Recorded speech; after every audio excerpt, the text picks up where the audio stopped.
Yes, friends, one more experience from me. This video you are watching now was taken in 2012.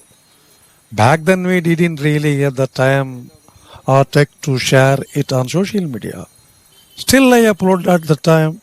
I don't know if everyone saw it properly. Anyway, leave that. Okay, now let's get to the main point. This is the crankshaft of 500cc Royal Enfield bike. On the left side, you can see the clutch shaft. Earlier, the company used a point model. That's a contact breaker system. Later, they changed it to TCA and added electric start in their test model. But now it's different. Back in those days, there was one big problem. When you try to start the bike, either by kicking or giving some throttle, the bike would kick back.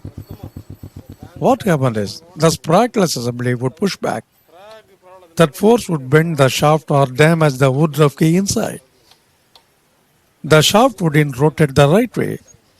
That reverse force or return torque caused the issue.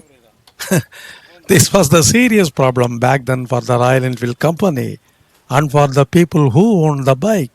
There are only two ways to avoid it. One, start the bike without giving any throttle. Two, change the model. And now the company has done that.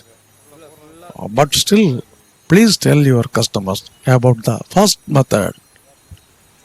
Start the bike without twisting the accelerator. If they do that, it can help prevent damage to the engine. This video is specially dedicated for Royal Enfield mechanics and Royal Enfield enthusiasts.